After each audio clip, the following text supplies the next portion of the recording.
Salam jemaat yang dikasihi Tuhan Yesus Kristus. Puji Tuhan, kiranya sukacita damai sejahtera Tuhan melingkupi kita semua. Saatnya kita akan satukan hati kita. Kita mau beribadah kepada Tuhan, memuji menyembah Tuhan kita. Rasakan kehadirannya, rasakan hadiratnya dimanapun Bapak Ibu Saudara-saudara berada. Di dalam firman Tuhan Mazmur 23 ayat 4 dikatakan demikian, sekalipun aku berjalan dalam lembah kekelaman, aku tidak takut bahaya, sebab Engkau Tuhan besertaku. Gadamu dan tongkatmu itulah yang menghibur aku. Janji Tuhan, Dia selalu beserta dengan kita. Dan percayai, pegang janji Tuhan. Hari-hari ini kita mengalami masa-masa kekelaman di dalam hidup kita. Kita seakan-akan hidup di bawah bayang-bayang maut oleh karena COVID-19 yang masih terus menggelora di bumi kita, bahkan di seluruh dunia. Tapi kita terus mempercayai Tuhan dan kita menyatakan kemenangan bagi kita semuanya. Mari kita berdoa. Bapa di surga, kami sungguh percaya dengan janji-Mu bahwa Engkau akan selalu beserta dengan kami. Apapun yang kami hadapi saat ini, Tuhan beserta dengan kami. Tuhan tolong kami. Kalau ada saudara-saudara kami yang saat ini sedang terbaring sakit, Engkau akan menjamah melawat mereka. Nyatakan kehadiran-Mu, bersamalah dengan mereka Tuhan, untuk melalui masa-masa ini. Teguhkan, kuatkan iman mereka Tuhan, bahwa Tuhan akan selalu beserta kami dimanapun kami saat ini berada. Terima kasih Tuhan, kami satukan hati kami bersama seluruh saudara seiman kami dimanapun berada. Kami mau beribadah kepada Tuhan. Kami akan memberikan penghormatan, pengagungan, puji-pujian, kemuliaan bagi Allah kami. Kami mau memuji, menyembah Engkau ya Tuhan, dengan segenap hati, jiwa, roh, dan kuat kami. Oleh pertolongan kuasa Roh Kudus, kami akan memuji, menyembah Tuhan. Kami nyatakan kemenangan Tuhan dinyatakan dalam hidup kami. Tuhan Yesus yang sudah mati menanggung segala kelemahan, segala dosa dan sakit penyakit kami. Oleh kuasa bilur-bilur Tuhan Yesus, kami semua sudah disembuhkan. Kami mempercayai dan kami mau katakan Tuhan begitu mengasihi kami. Tuhan baik bagi kami dan Engkau tidak akan pernah berubah. Dahulu, sekarang, dan sampai selama-lamanya Engkau mengasihi kami. Engkau mengasihi kami dan Engkau akan menyatakan kebaikan-Mu bagi kami semua. Seluruh seruan kami Tuhan dengar dan Tuhan akan menjawabnya. Seluruh duka kami akan Tuhan ganti dengan sukacita. Kelemahan kami Engkau ganti dengan kekuatan yang baru Tuhan. Terima kasih, kami terima sukacita, damai sejahtera surgawi. Kami mau bergembira, memuji-muji Tuhan karena kami tahu Tuhan sungguh-sungguh mengasihi kami dan selalu beserta dengan kami. Tuhan yang berjanji akan menggenapi janjinya dalam hidup kami. Kami nyatakan kemenangan dalam hidup kami oleh karena Kristus Yesus sudah mengalahkan segala kutuk dosa dan maut dari hidup kami semua, orang-orang yang percaya kepadamu. Haleluya, haleluya. Kami serahkan ibadah kami di dalam nama Tuhan Yesus Kristus. Haleluya, haleluya. Amin, amin, amin. Kita memuji menyembah Tuhan. Lupakan sejenak seluruh urusan Bapak Ibu Saudara-saudara. Berikan hati dan hidup saudara untuk memuji Dia, memuliakan Dia. Haleluya, haleluya. Walau ku harus berjalan, walau ku harus berjalan dalam lembah kekelaman, perlindungan-Mu oh Tuhan nyatalah bagi hidupku. Tiada pernah sedetik pun, tiada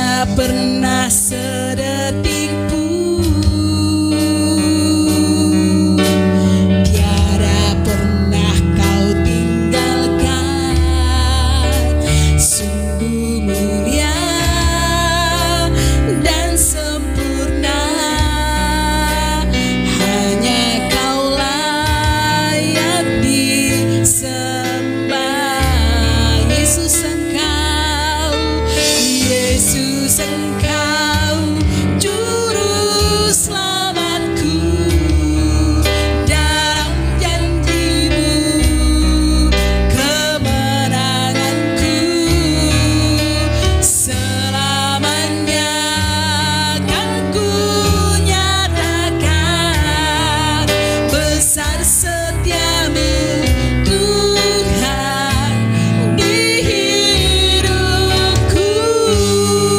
Dengan iman nyanyikan pujian ini, haleluya, haleluya. Walau ku harus berjalan dalam lembah kekelaman, perlindungan-Mu oh Tuhan nyatalah bagi hidupku. Tiada pernah sedetik pun, tiada pernah sedetik pun, tiada pernah Kau tinggalkan. Sungguh mulia dan sempurna, hanya Kau layak disembah. Yesus, Engkau juru selamatku, dalam janji-Mu kemenanganku selamanya kan ku nyatakan. Besar setiamu, besar setiamu Tuhan di Yesus, Engkau juru selamatku. Haleluya, amin. Yesus, Engkau juru selamat. Dengan yakin nyanyikan pujian ini, amin, amin. Kemenanganku selamanya kan ku nyatakan besar setiamu Tuhan di Yesus, Engkau juru selamat kami. Amin, amin, amin. Yesus, Engkau juru selamatku, dalam janji-Mu kemenanganku selamanya kan ku nyatakan besar setia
Yesus memberi Engkau kemenangan.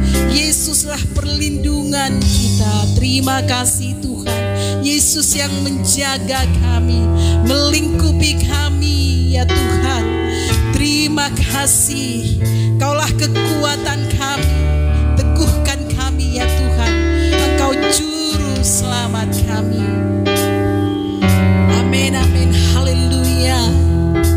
Tiada seperti-Mu, hanya Engkau yang kami andalkan di masa-masa ini Tuhan. Hanya Engkau yang mampu menolong, melindungi kami semuanya dari virus yang sedang melanda dunia saat ini Tuhan. Oh Tuhan Yesus, mohon perlindungan-Mu, penjagaan-Mu bagi kami semuanya.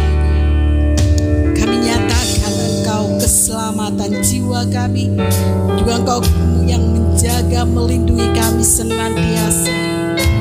Setiap hari dimanapun kami berada dan kemanapun kami pergi, Tuhan yang melindungi kami semuanya. Haleluya.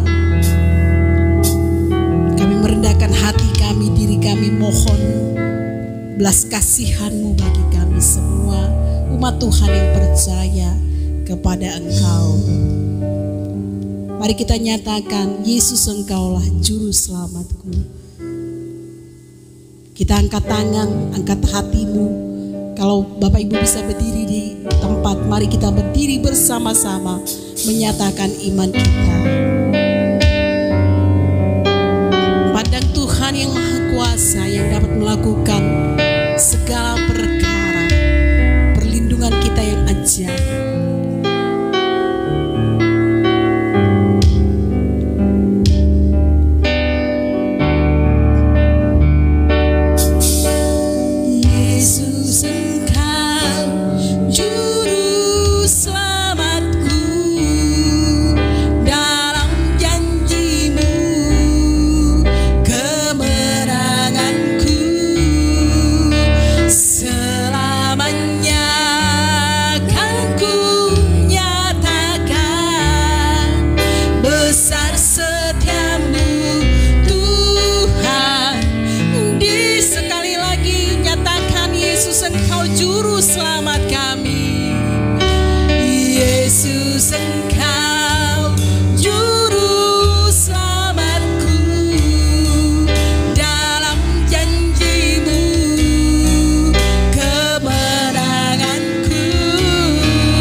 Puji nama Tuhan, saudara yang saya kasih di dalam Tuhan Yesus Kristus.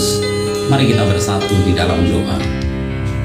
Allah kami yang ada di dalam kerajaan surga, sungguh kami bersyukur kepadamu ya Tuhan. Kami masih dapat menghadap hadirat Allah di dalam kekudusan oleh karena kuasa darah Kristus yang telah menyucikan kami. Saat ini Tuhan kami berdoa, bersungguh-sungguh memohon belas kasihan Tuhan atas seluruh muka bumi, secara khusus untuk bangsa kami Indonesia ya Tuhan.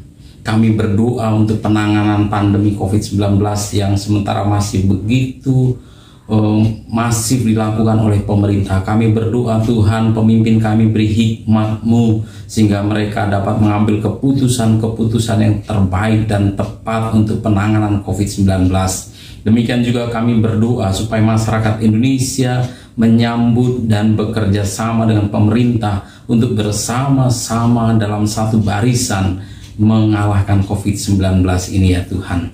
Bapa yang baik ada di dalam kerajaan surga, kami juga berdoa terus untuk para pasien yang sementara masih bergumul dengan sakit penyakit yang mereka alami di berbagai tempat, di rumah sakit, bahkan yang sedang isolasi mandiri di rumah mereka masing-masing.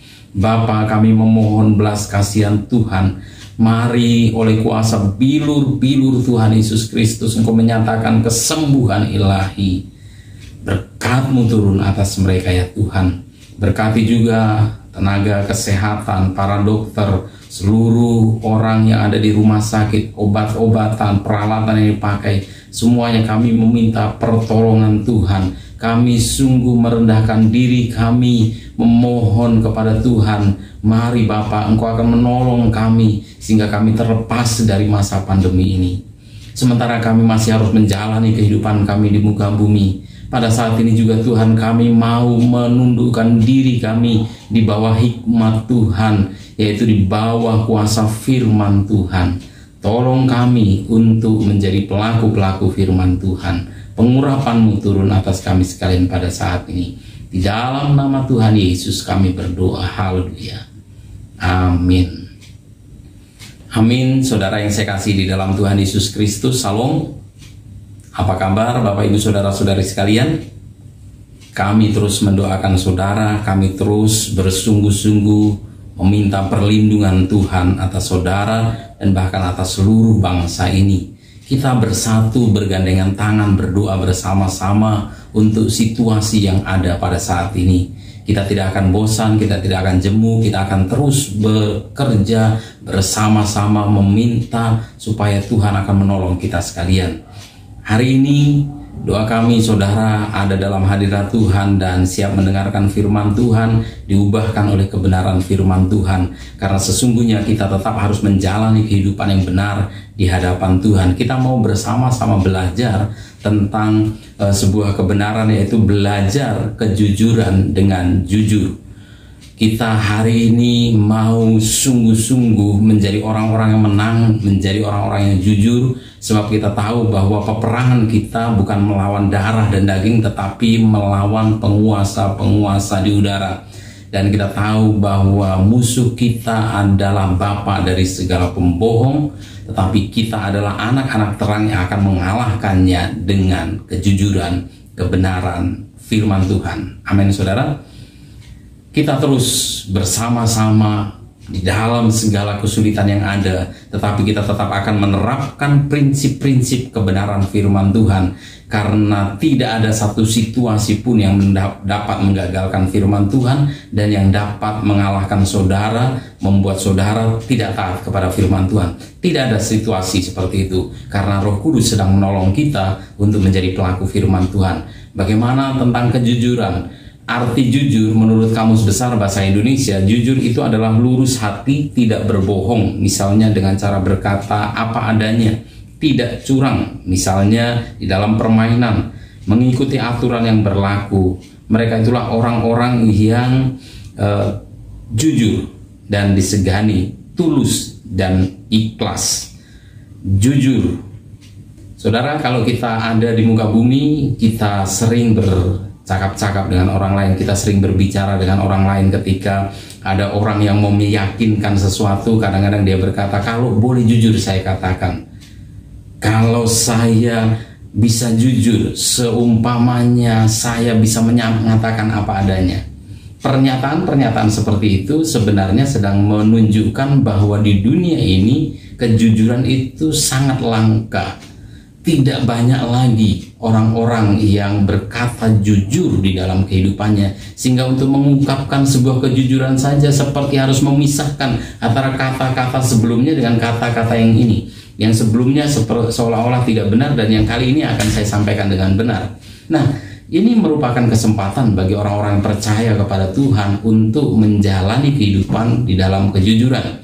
Saudara, ketika saya mempersiapkan kebenaran firman Tuhan ini dan saya mau berbicara tentang kejujuran, saya tidak tahu persis apa yang Tuhan mau berbicara langsung dengan saudara, tetapi saya merasa bahwa ada sesuatu kehidupan rohani saudara yang sedang Tuhan mau bangun di dalam situasi yang sulit seperti ini. Mari kita bersama-sama membaca firman Tuhan di dalam kitab Amsal pasal yang ke-19 ayat pertama sampai ayat yang ke-7. Demikian firman Tuhan.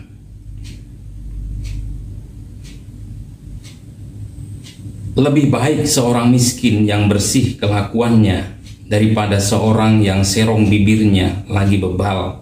Tanpa pengetahuan kerajinan pun tidak baik. Orang yang tergesa-gesa akan salah langkah, Kebodohan menyesatkan jalan orang, lalu gusarlah hatinya terhadap Tuhan. Kekayaan menambahkan banyak sahabat, tetapi orang miskin ditinggalkan sahabatnya. Saksi dusta tidak akan luput dari hukuman. Orang yang menyembur-nyemburkan kebohongan tidak akan terhindar. Banyak orang yang mengambil hati orang dermawan. Setiap orang bersahabat dengan si pemberi. Orang miskin dibenci oleh semua saudaranya, apalagi sahabat-sahabatnya. Mereka menjauhi dia. Dia mengejar mereka, memanggil mereka, tetapi mereka tidak ada lagi. Saudara yang saya kasih di dalam Tuhan Yesus Kristus, kalau kita belajar kitab Amsal, maka kita tahu bahwa Amsal ditulis oleh Raja Salomo, orang yang sangat berhikmat itu. Tujuan dari kitab Amsal adalah sebagaimana dinyatakan di dalam Amsal pasal 1 ayat 2-7, memberi hikmat dan pengertian mengenai perilaku yang baik, kebenaran, keadilan, dan kejujuran, sehingga orang yang tidak berpengalaman dapat menjadi orang bijak.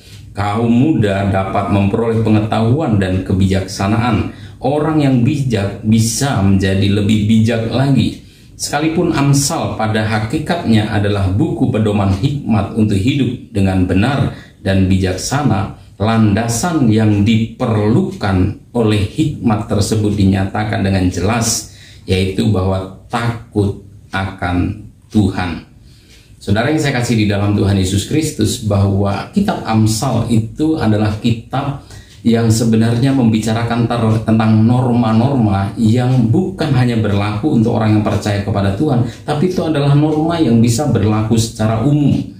Semua orang harusnya melakukan hal yang sama. Nah, saudara yang saya kasih di dalam Tuhan Yesus Kristus, ketika kita belajar kitab Amsal, kita harus tahu bahwa kitab Amsal itu adalah bagian dari keseluruhan firman Tuhan. Di dalam kitab Amsal, Yesus itu disebut atau dinyatakan sebagai hikmat. Jadi kalau kita membaca kitab Amsal, hikmat seringkali itu berbicara tentang Kristus yang adalah hikmat itu sendiri. Nah, di dalam kitab Amsal sebenarnya dibagi menjadi 6. Hari ini kita sedang belajar bagian yang ketiga dari 6 bagian itu. Bagian yang ketiga itu berbicara tentang himpunan utama Amsal-Amsal Salomo. Dari bagian yang ketiga kita sebenarnya ada bagian ketiga itu dibagi menjadi 2, yaitu Amsal-Amsal yang membandingkan orang benar dengan orang fasik. Dan yang kedua adalah Amsal-Amsal yang mendorong hidup benar. Jadi kita tahu bahwa Amsal dalam pasal yang ke-19 itu sedang berbicara tentang Amsal yang mendorong hidup benar. Saudara yang saya kasih di dalam Tuhan Yesus Kristus, perlu saya tegaskan kembali bahwa sebagai orang yang percaya kepada Tuhan Yesus Kristus, kita diselamatkan bukan karena perbuatan, bukan karena hikmat, bukan karena kesalehan kita. Kita diselamatkan oleh karena darah Yesus. Amin, saudara. Kita diselamatkan, dilayakkan masuk dalam hadirat Allah, menjadi warga kerajaan surga oleh karena penyalipan Tuhan Yesus Kristus. Karena segala dosa kita telah ditanggung oleh Kristus Yesus, sehingga kita menjadi orang yang benar. Nah, setelah kita menjadi orang yang benar, maka kita harus menjalani kehidupan. Kitab Amsal menjelaskan kehidupan sebagai orang-orang yang telah diselamatkan. Sebagai orang-orang yang sudah dibenarkan, maka kita harus melakukannya. Saudara, kita tahu bahwa tidak mungkin orang dengan kekuatan sendiri dapat melakukan hikmat, dapat melakukan dengan bijaksana apa yang dia harus lakukan. Kita membutuhkan pertolongan Tuhan, kita membutuhkan pertolongan Allah, kita membutuhkan pertolongan Roh Kudus untuk kita menjadi pelaku-pelaku firman Tuhan. Di dalam kerangka seperti itulah kita belajar tentang kejujuran. Kejujuran adalah sesuatu yang langka, tetapi sekaligus kejujuran adalah kehidupan yang sangat dibutuhkan oleh semua orang. Semua orang di dunia suka dengan orang yang jujur, membutuhkan orang-orang jujur.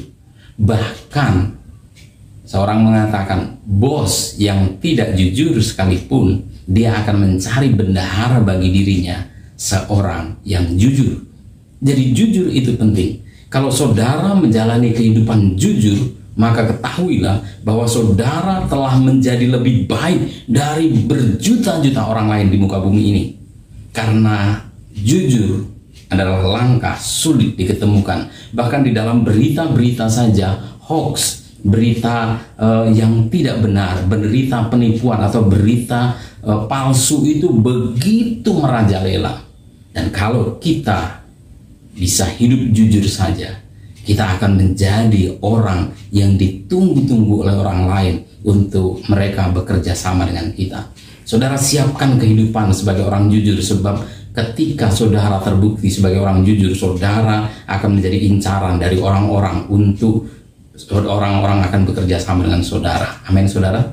Jadilah jujur, walaupun jujur memang tidak selalu mudah. Nah, kalau kita membaca firman Tuhan ini, kita sedang diarahkan seolah-olah. Nah, hari ini saya mau meluruskan kalau misalnya kita memiliki pemikiran yang tidak tepat mengenai kejujuran kalau dikaitkan dengan kemiskinan dan kekayaan. Karena kita membaca di dalam Amsal pasal 19 ini, firman Tuhan banyak mengungkapkan tentang kekayaan dan kemiskinan. Saudara, kalau misalnya kita berbicara tentang jujur dan tidak jujur, maka kita tidak sedang berbicara tentang kudus atau tidak kudus.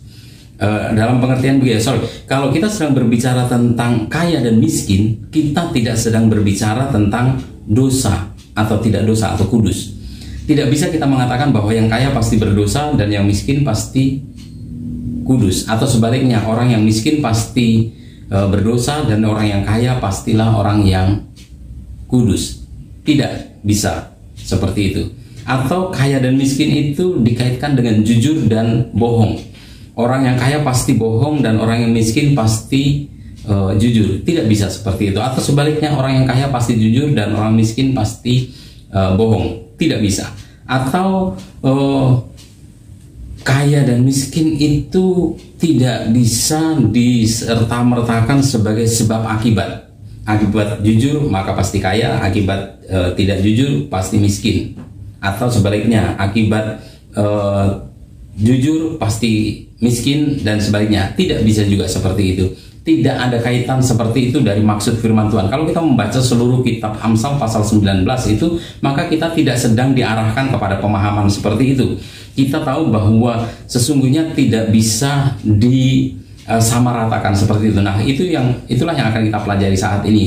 Apa yang sebenarnya digambarkan dari kitab Amsal pasal yang ke-19 itu. Penyebab dari orang miskin dalam firman Tuhan dikatakan bahwa itu bisa karena orang itu malas, bisa juga karena salah dalam mengambil keputusan-keputusan. Di dalam ayat yang kedua, dalam versi firman mudah dibaca dikatakan demikian, sesungguhnya keinginan tanpa pengetahuan tidak cukup. Orang harus tahu yang dilakukannya. Jangan terburu-buru memulai sesuatu supaya tidak melakukan yang salah. Kebodohan yang dilakukan orang akan merusak hidupnya, lalu mereka akan menyalahkan Tuhan karena hal itu. Ayat yang ke-11, kemalasan mendatangkan tidur nyenyak dan orang yang lamban akan menderita lapar. Jadi bisa saja memang miskin itu oleh karena kesalahannya, walaupun memang bisa juga miskin itu karena kejujurannya. Penyebab dari orang yang kaya, bisa saja orang yang kaya itu karena berhasil diberkati oleh Tuhan, tapi bisa juga orang yang kaya itu karena dia melakukan penipuan misalnya. Jadi tidak selalu ada kaitan langsungnya, tapi ada keuntungan menjadi orang kaya yang dijelaskan di dalam kitab Amsal. Sebenarnya ada beberapa pasal yang menjelaskan hal ini, tetapi begitu terang di dalam pasal yang ke-19. Menjadi kaya itu banyak sahabat mengalami kemudahan hidup. Kekayaan memberikan keuntungan-keuntungan yang nyata. Kekayaan memberikan perasaan aman, membuka berbagai jalan keluar, menarik banyak teman. Namun, kekayaan itu juga cenderung membuat orang menjadi keras dan memberikan kekuasaan yang sewenang-wenang. Kekayaan menimbulkan percaya diri, tapi kita harus selalu ingat bahwa kekayaan itu tidak kekal. Kekayaan sama sekali tidak akan bisa membantu kita ketika kita di dalam penghakiman di hadapan Tuhan, ketika kita harus menghadap Dia. Demikian juga dengan kemiskinan. Orang yang miskin ditinggalkan sahabatnya, mengalami keterbatasan. Tetapi orang yang miskin, seringkali kemiskinan itu telah membantu orang untuk bergantung sepenuhnya kepada Allah dan hidup dalam kebenaran. Seorang miskin mungkin mempunyai kekayaan yang besar di dalam kerajaan surga karena Ada firman Tuhan mengatakan jangan kumpulkan harta di bumi, tapi kumpulkanlah harta di surga. Ada orang-orang yang melakukan hal seperti itu. Jadi ketika dia di muka bumi, dia seolah-olah menjadi orang yang miskin, tetapi sesungguhnya dia kaya di dalam kerajaan surga. Ada orang-orang yang melakukan hal semacam itu. Kalau ditanya, nah ini yang penting saudara sekalian, kalau kita ditanya mana yang lebih baik, kaya atau miskin, kita pasti akan katakan lebih baik kaya. Kaya dan jujur atau miskin dan tidak jujur, maka kita akan pilih yang baik adalah kaya dan jujur. Kalau kita ditanya misalnya kaya dan tidak jujur, miskin tidak jujur, mana yang lebih baik? Dua-duanya tidak baik, tetapi kalau di antara keduanya harus dibandingkan, tetap kaya tidak jujur itu lebih baik. Pertanyaan selanjutnya, jikalau kaya tidak jujur dibandingkan dengan miskin tetapi jujur, mana yang lebih baik? Walaupun tadi di depan saya katakan ada keuntungan-keuntungan menjadi orang yang kaya, tetapi firman Tuhan mengatakan kalau kaya dengan tidak jujur dibandingkan dengan miskin tapi jujur, maka firman Tuhan mengatakan lebih baik miskin tapi jujur. Dalam hal ini yang sedang diajarkan firman Tuhan bukan mengenai kaya atau miskinnya, tetapi yang sedang diajarkan oleh firman Tuhan adalah mengenai jujur dan tidak jujurnya.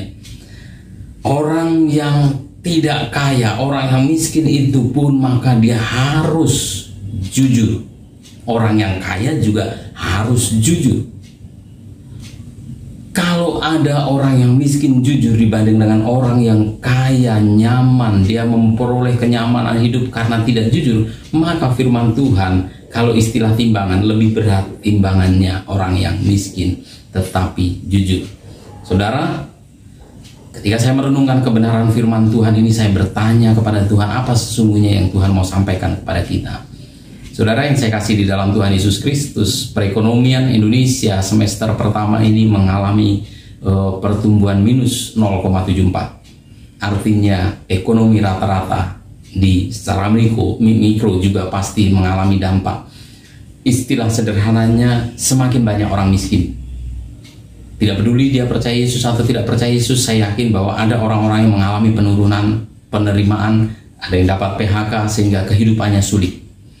Ketika kehidupannya sulit, tantangan begitu banyak, tapi firman Tuhan mengatakan walaupun sulit tetaplah jujur. Amin saudara, tetaplah jujur, pertahankan kehidupan yang jujur itu di hadapan Tuhan. Firman Tuhan mengedepankan pentingnya jujur, baik orang kaya ataupun miskin tetap harus jujur. Kalaupun kita harus sampai miskin, yang penting kita harus mempertahankan kehidupan yang jujur.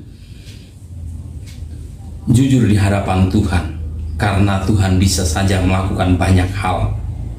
Kita harus sadar bahwa lebih baik kita menjalani kehidupan yang benar di hadapan Tuhan. Jujur. Ada 3 pelajaran tentang jujur. Yang pertama adalah jujur terhadap sesama, yang kedua jujur terhadap Tuhan, dan yang ketiga jujur terhadap diri sendiri, jujur terhadap orang lain.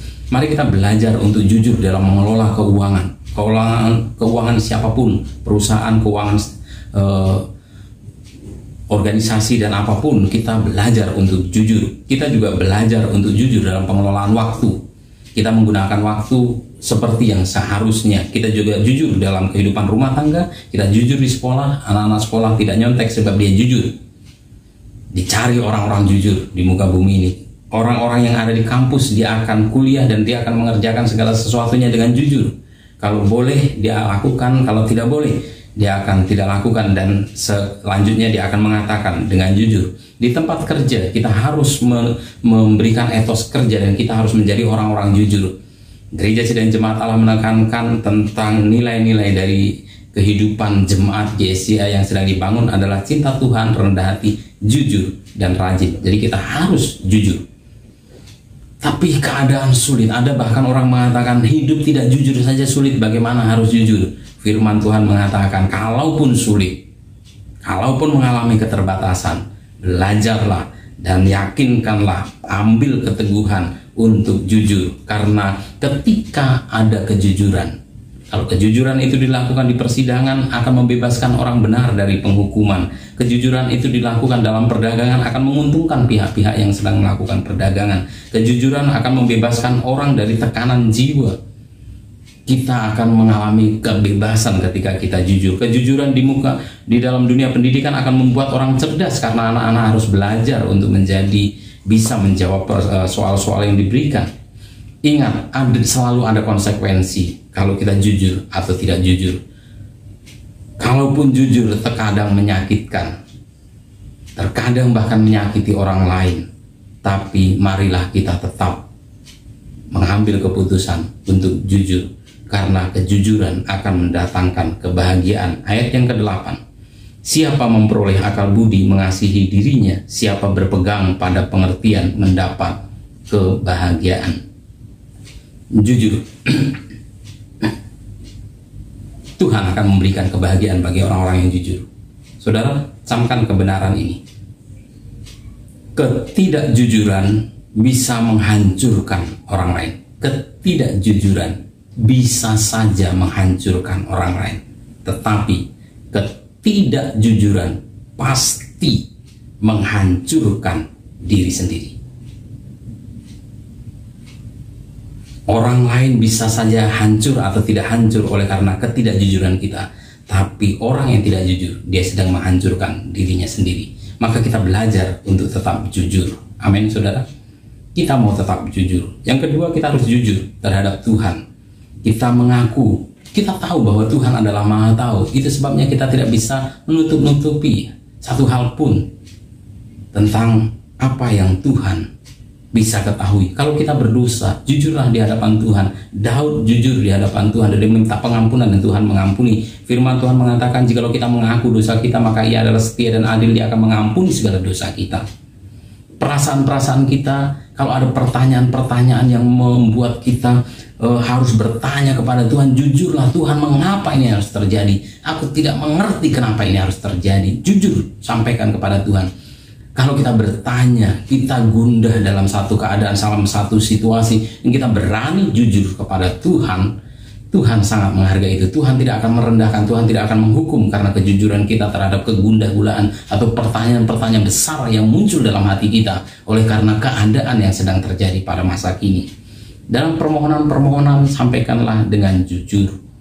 Kita jujur kepada orang lain atau sesama, kita jujur kepada Tuhan, dan kita jujur kepada diri sendiri. Yang saya maksudkan dengan jujur pada diri sendiri adalah kita harus menyatakan, meyakini, dan mengatakan kepada jiwa kita, kepada roh kita, bahwa kita ini adalah ciptaan Tuhan dan Tuhan itu pencipta. Kita itu derajatnya berbeda dengan Tuhan. Kita adalah karya Tuhan.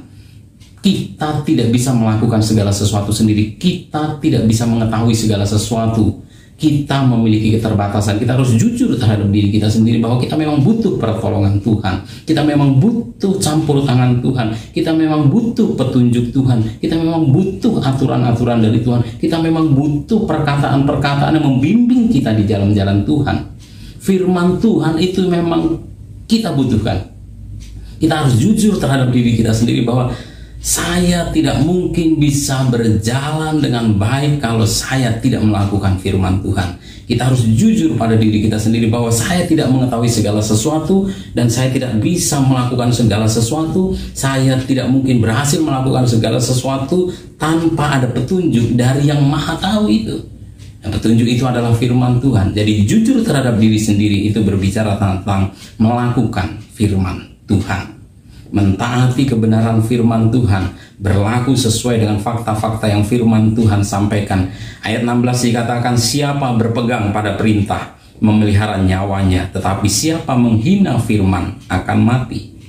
Jadi jujur pada diri sendiri itu berbicara tentang bahwa kita itu membutuhkan aturan, hukum, tatanan, petunjuk-petunjuk dari Tuhan untuk kita lakukan. Itulah kejujuran terhadap diri kita sendiri. Dan kejujuran bukan hanya sekedar mengatakan apa yang sebenarnya. Kejujuran itu berbicara tentang kita melakukan yang seharusnya juga.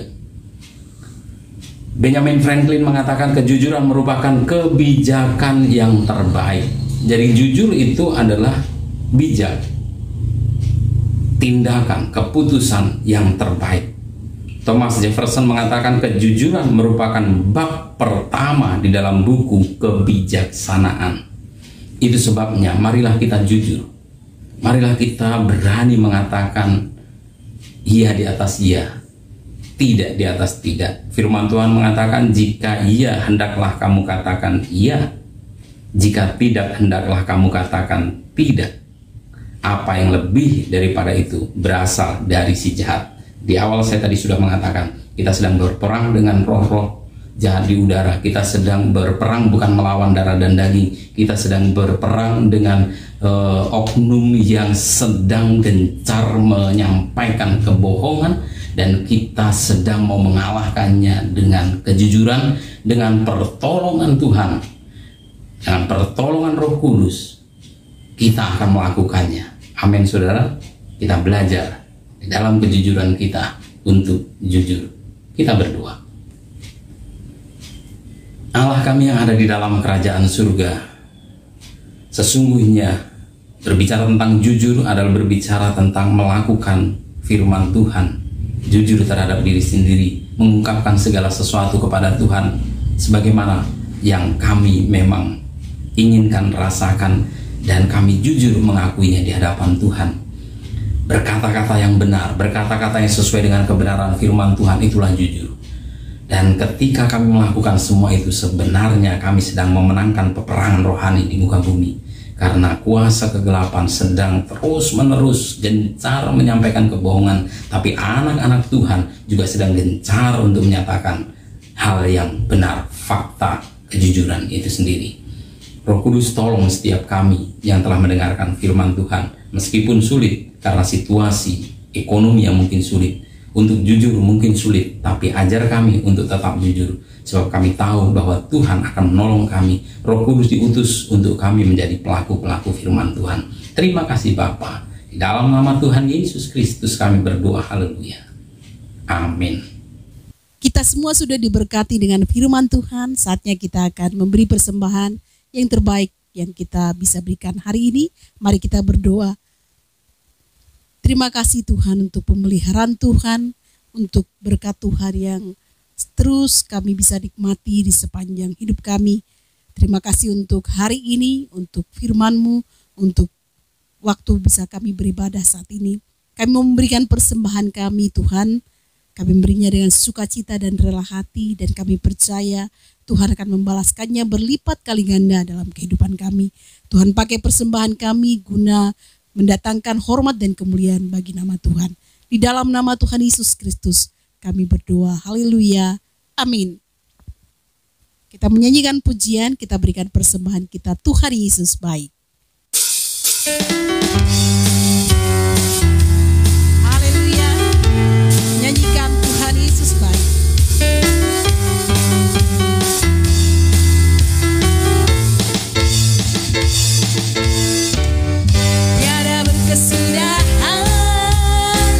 Kasih setiamu Tuhan, selalu baru rahmat-Mu bagiku.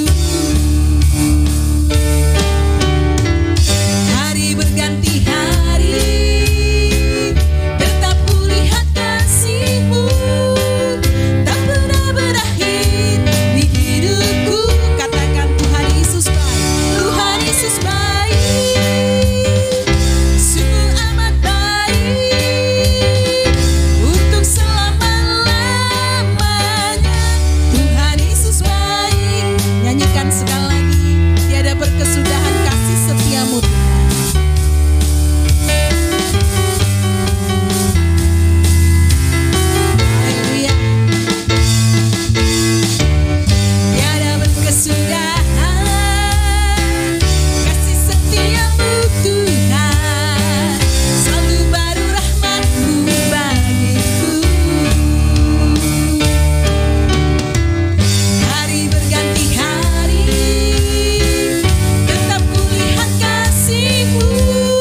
Haleluya, puji nama Tuhan. Saudara yang saya kasih di dalam Tuhan Yesus Kristus, Tuhan sedang memberi kemenangan kepada kita.